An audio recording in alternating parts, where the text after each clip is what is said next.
Hi, I was in group three, so I'm going to be reviewing group four's assignment. Starting with the summary of their case, their study was about um, gender discrimination in the workplace. So specifically, it was when women do lead gender bias and bullying in the 21st century.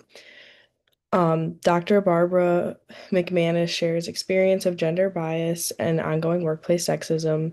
More women enter medicine with equal qualifications, but the leadership barriers persist.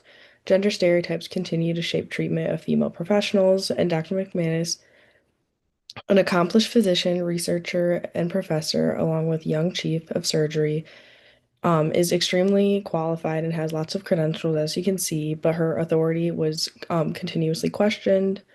Dr. Crowley undermines her leadership and displayed sexist attitudes and favoritism towards the male doctors. This creates a hostile work environment and is considered workplace bullying. The CEO, Daniel Harris, dismissed her concerns, and this showed that the organization has a tolerance for discrimination and a lack of accountability from their leadership. Looking at some of the key takeaways of this ongoing bias and weak leadership responses causes there to be a hostile workplace. This highlights the need for stronger support of diverse leadership and anti-discrimination practices. Looking at the discussion questions they answered, excuse me. Looking at the first one was about why it's important to have women in leadership positions.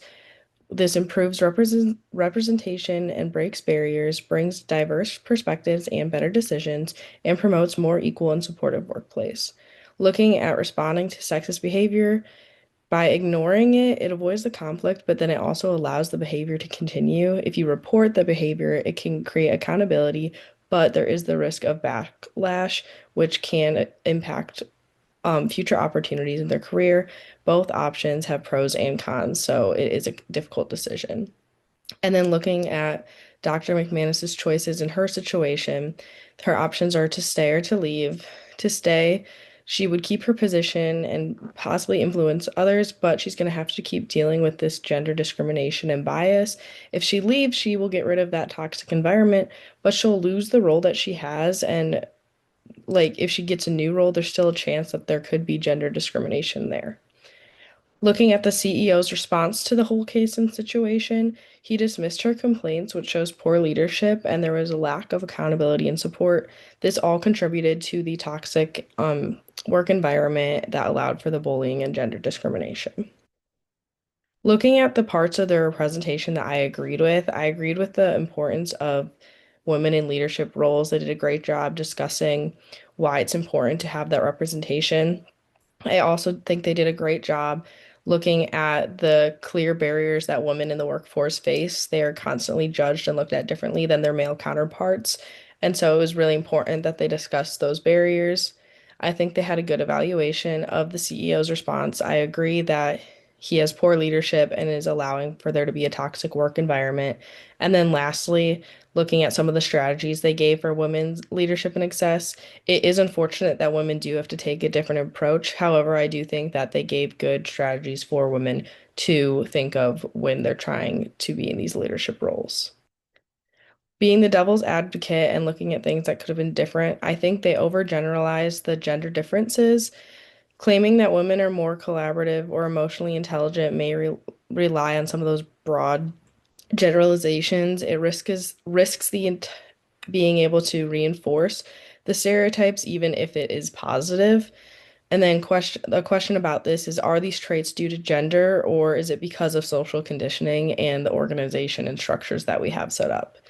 Then looking at Dr. McManus's options, I think they limited them slightly by only having the options of her to stay or to leave.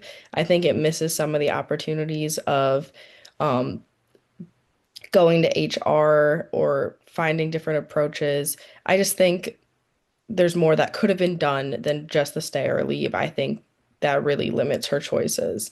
And then the last one is oversimplified response to sexism. Once again, having the only two options be to report it or to ignore it. Um, it it doesn't cover everything that could happen. There's options of addressing behavior directly, seeking informal mediation. I just think simply ignore and report is a little too simplified. And then moving into some of my suggestions for them, I think that they could have gone more in depth into the question about what does this case suggest about how women can help themselves. I feel like they didn't really touch on that as much as they did give strategies for women in the workforce. I don't know if it was enough for this question. And then I also think they could have gone deeper into what society should be doing to combat this gender discrimination. It shouldn't just be on the women to find ways to excel in their roles or get those leadership positions. We do need to start looking deeper and making things more available to them. And that's all. Thank you.